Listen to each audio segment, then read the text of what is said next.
When I was 17, I would sleep at most 4 hours per night. It was a terrible time in my life. It was one of the worst times in my life. I was still in school, pressure was high, everything was so difficult because I couldn't sleep. Things that used to be easy when I was able to sleep were now very, very difficult because I was so tired. And when I'm tired, I become very jittery and anxious, which makes it even harder to sleep. If you've ever been around a kid past their bedtime, that's exactly how I become. I didn't know why I wasn't able to sleep. It just suddenly happened at 17 years of age. I was sleeping 4 hours per night at most, and it carried on for half a year. And at one point I went to therapy for a therapy session, and while it didn't really help, it at least motivated me to really try to fix this. If you are struggling with sleep, I know exactly how it is. I've been there, I really resonate with you, and I really want to help you. I want to give you some hope because I used to be there when I'm 17 and now I'm 21 and I sleep incredibly well. In this video I will tell you how I fixed my sleep, how I went from 4 hours per night to nowadays sleeping 8 or 9 hours every single night, and I always wake up refreshed. I will tell you things that actually work. You know how all these other YouTubers always bring up the same things like establish a routine or no phone in bed, and while those things are important, they won't actually fix your issues because you watched a lot of those videos already and they're not helping you.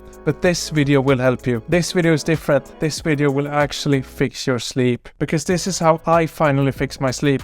I would watch all those YouTube videos and they never really helped me, but this video is about how I actually fixed my sleep, and I really hope it will help you. If you're watching this video and you can't sleep or you're struggling with sleep, you're probably making a very big deal out of sleep. You're probably thinking about it all the time. Before sleep, you're worried about going to bed, and during the day, you're worried about not being able to sleep once the night comes around. You're probably also obsessing over how many hours of sleep you get, and there's no surprise you do that. I used to do that too, because I was constantly tired all the time. So it's a reasonable thing to do. When I couldn't sleep, I was constantly thinking about sleep. It's ironic, isn't it? Because I was constantly thinking about sleep, I couldn't sleep. Whereas nowadays, I never think about sleep. It just happens by itself. It just works. Constantly thinking about sleep is not very useful because if you're obsessing over something, it becomes a very big deal. For example, if I tell you to not think about a red elephant, then what are you going to think about?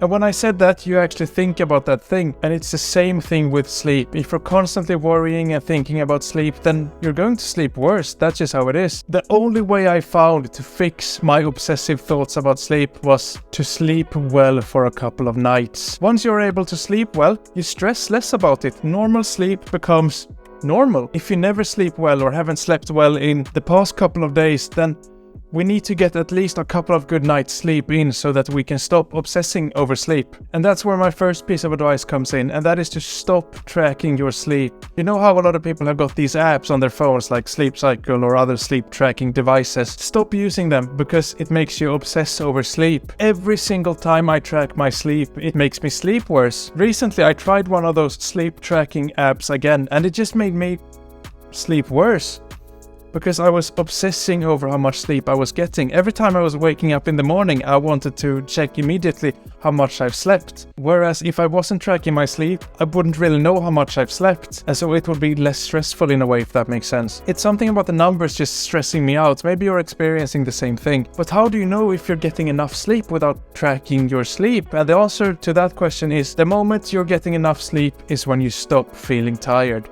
Particularly when you wake up. So if you wake up feeling very tired, some people are always like that, but if you just wake up super sluggish, then that's probably a sign that you're not sleeping well enough. If you have good sleep, you will wake up feeling refreshed. You don't need to track your sleep. There's no use for it. It's not useful. To summarize, if you're struggling with sleep, stop tracking it. Unless it doesn't impact you. I know some people who can sleep just fine tracking their sleep, but I certainly can't. Next, we need to make sleeping well the new normal. But how do we do that? Well, the first thing is going to be to get proper equipment. Money might not buy happiness, but it can certainly buy you sleep. This video isn't about the generic sleep tips you've heard before. This is about what actually worked. When I couldn't sleep, I bought a couple of things that greatly improved my sleep. Let me show you.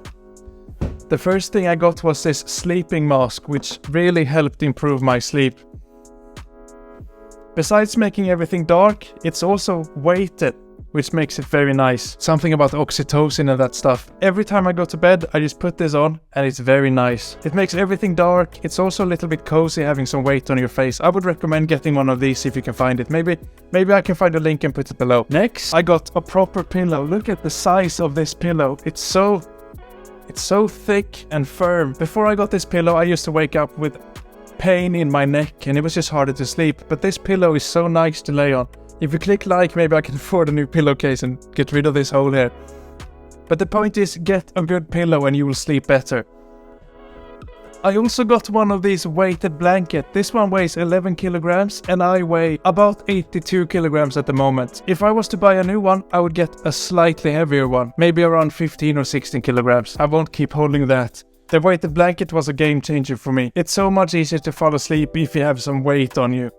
It's very similar to sleeping with another person, but if you're not able to do that, then just get one of those. I would say that a weighted blanket is about half as good as sleeping with someone else. When it comes to the falling asleep part, obviously a real person is better than a blanket, but you get what I mean. The point here is to fall asleep. So those were 3 things that are really useful to get if you can afford them. Invest in your sleep, because you probably heard this before, but we spend a third of our life, 8 or 9 hours every single day, in bed. Even when I was poor, I still am poor, but when I was really, really poor, I still bought a proper mattress, proper pillow. All of these things that I bought were from when I didn't have a lot of money. If you still can't afford it, I get some people are really, really poor, but really?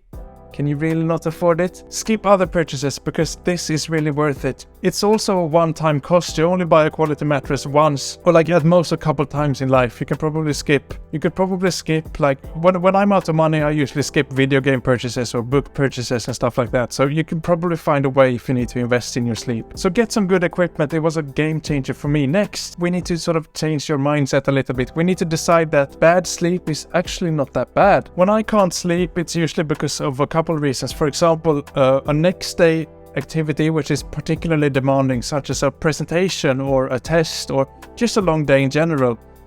Those were things that would make it hard for me to fall asleep, because I really wanted to perform well on my test or speech or whatever it would be. And in order to perform well, we need to sleep well. And so I was constantly trying to sleep well, which obviously made it harder to actually sleep well. The alarm also stresses me out a lot. Have you ever been laying awake in bed at night at like 3 a.m. and just knowing that you need to get up in 3 hours, but you've still not fallen asleep? It's a terrifying thing, really. Now, I used to have that all the time, but I can safely tell you that I never get that anymore. And we need to do the same thing for you. We need to change your mindset. We need you to stop worrying about sleep and start looking forward to it. I want you to listen really, really closely now. It is okay to be tired. You will survive being tired. The things you're worrying about aren't actually that bad. Will they really matter in 100 days? Probably not. At least that's what I try to tell myself if I'm worried about not sleeping well. Another thing, and I want you to listen closely for this too, is that it's okay to take a day off. When I heard this was a game changer for me. If we only sleep 3 hours and feel like shit, then we should probably take a day off school or work. So if you've had really terrible sleep, particularly a couple days in a row, then don't go to work, don't go to school. Rest up if you can, because that work day or that school day will probably not matter in 100 days. And sleep is more important, because if you're really struggling with sleep, we need to fix your sleep. And once your sleep is better, you can easily catch up to these tasks you've been falling behind on. Once you sleep well, everything will be easy again. Even nowadays, if I don't sleep so well, I decide to not do that much that day, because I know that I will sleep again for the next day, and then I can catch up during the next day. But if you are also going to take it a bit easier on your low sleep days, you need to get the harder tasks done once you sleep well. It's almost a type of activity, energy, sleep management system. So for the days you sleep well, make sure you get the harder tasks of the week done. For example, exercise or difficult work tasks. A difficult work task for me will be, for example, to record a YouTube video or do some programming. I wouldn't be able to do those if I don't sleep well. So for the YouTube example, I will maybe write a script or edit a video if I'm tired, but I will record my videos on high energy days. So try to implement that into your life as well. The point is to make sleep less dramatic. The goal is for you to literally not care about sleep. Sleep used to be a huge deal for me, and guess what happened? I couldn't sleep. Whereas nowadays, sleep is just something I do. It happens by itself, just like walking or eating. And if you're watching this video right now, it may sound impossible for you to achieve that. To achieve good sleep, will I ever be able to sleep well? I've not been sleeping well for a long time, you know. And I hear you. I really do. I understand that, and I used to think that too. But my sleep really did improve over time. So I also want to give you some hope in this video. You know how when you overthink the way you're walking and you just end up walking in a funny way? This happens to me all the time. Same thing if I remind you about your breath and you start thinking about every single breath. And we got the same thing with sleep. We need to not think about sleep and it starts working by itself. It's really powerful. Good sleep has to be so normal that it just happens by itself. And the way you do that is by changing your mindset. 2 takeaways. Not sleeping well is not a disaster. It's okay to be tired.